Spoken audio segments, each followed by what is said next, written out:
So there's this Russian psychologist sitting in a cafe in the 1920s, and she notices something weird about the waiters. They can remember every single detail of an open order. Table 4 wants the schnitzel, no onions, extra bread. Table 7 is the guy who changed his drink 3 times. But the second the bill is paid and the food's been delivered, it's gone. Completely wiped. Like their brains just hit the delete key. And instead of just sipping her coffee and moving on like a normal person, she goes back to her lab and designs a whole series of experiments around it. Because apparently that's what you do when you're Bluma Zeigarnik and you have access to research subjects and an obsessive need to understand why human memory is so dramatically petty. What she found is the thing that's been quietly ruining your life every single night when you're trying to fall asleep. Your brain holds on to unfinished tasks with a death grip that would make a toddler at a candy store look reasonable. But the moment something's done, completed, wrapped up with a bow, your brain drops it like a hot pan and moves on. It literally doesn't care anymore. The Zeigarnik Effect, that's what they named it. And honestly, the fact that it took until the 1920s for someone to formally describe it is wild, because you've been experiencing this since you were old enough to procrastinate on homework. Here's how it actually works in your skull. When you start a task and don't finish it, your brain opens what's essentially a background app. It just runs. Silently, constantly, eating up mental RAM like Chrome tabs you forgot about 3 days ago. Your prefrontal cortex, that's the part of your brain that handles planning and working memory, basically your internal project manager who never clocks out. It keeps pinging you. Hey, that thing isn't done. Remember that thing? The thing. It's not done. It creates this low-grade cognitive tension, this mental itch you can't scratch, and the only way to close the loop is to finish the task. Or, and this is where it gets interesting, trick your brain into thinking you've finished it. But we'll get to that. The tension piece is important because it's not just annoying, it's genuinely disruptive. Your working memory has a limited capacity. Some researchers put it at about 4 chunks of information at a time, which is already embarrassingly small. Like, your brain has the storage capacity of a gas station USB drive. And every unfinished task is just sitting there, taking up one of those precious slots, humming in the background, making everything else harder. That's why you can be in the middle of a conversation and suddenly remember that you never responded to that email from Tuesday. Not because it's urgent, not because it matters, but because your brain refuses to let it go until the loop closes.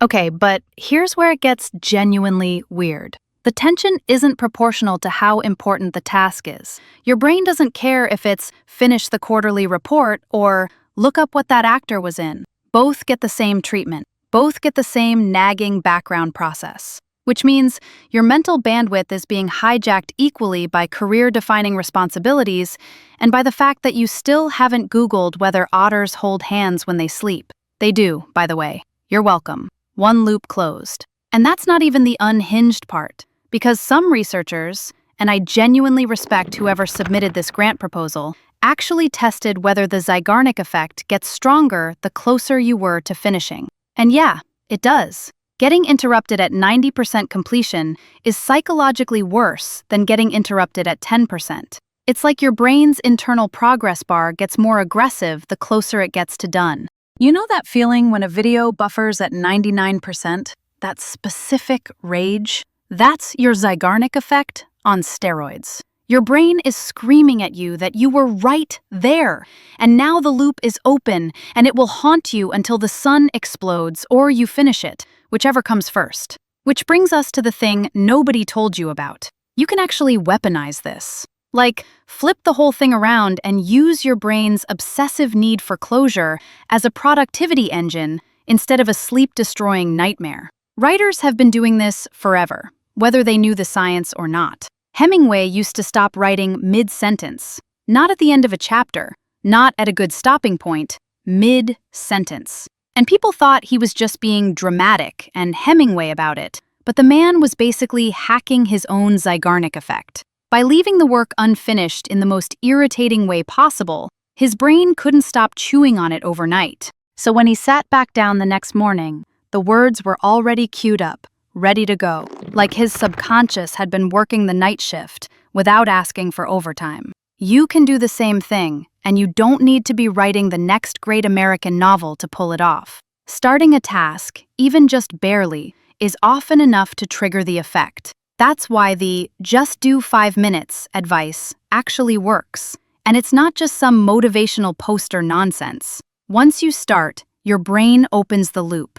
And once the loop's open, not finishing becomes more uncomfortable than finishing. You've essentially tricked your own mind into wanting to do the thing. It's psychological judo. You're using your brain's neurotic tendencies against itself. And honestly, it deserves it after all those 3 a.m. anxiety spirals about whether you said something weird at a party in 2016. Now the flip side. Because this thing cuts both ways, and the dark side is real. If you've got 20 unfinished tasks floating around, and let's be honest, you do. We all do. I've got at least 12 right now, and one of them has been on my to-do list so long, it's basically paying rent. Your brain is running 20 background processes simultaneously. That's why you feel mentally exhausted even when you haven't actually done anything. You're not lazy. Your brain is just maxed out from all the tabs it refuses to close. It's running like a laptop from 2012 trying to handle a Zoom call.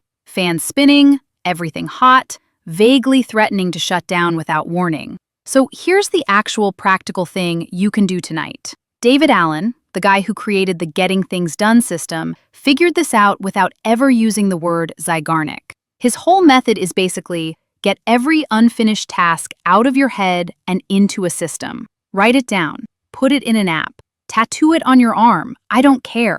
The point is that externalizing the task, putting it somewhere your brain trusts, partially closes the loop. Some researchers at Wake Forest actually tested this. They had people write down their unfinished tasks and make a specific plan for when they'd do them.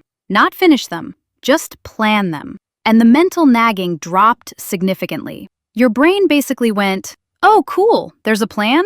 I can stop screaming then." That's it. That's the cheat code. You don't even have to do the thing. You just have to convince your brain there's a system handling it. Like a bouncer at the door of your consciousness, deciding what gets in and what has to wait outside. Speaking of your brain betraying you, there's one more layer to this that nobody talks about. The Zeigarnik Effect is probably why cliffhangers work so well. Every TV show that's ever made you watch just one more episode at 2 in the morning is exploiting an open loop in your brain. The story isn't finished. The tension hasn't resolved. Your prefrontal cortex is sitting there like an unhinged project manager, slamming its tiny fists on the desk, going, "We need closure!" And you're just sitting there clicking, "Next episode," like a puppet with Wi-Fi. Streaming services didn't invent binge watching. Bluma Zeigarnik described the mechanism 100 years ago, watching waiters forget soup orders.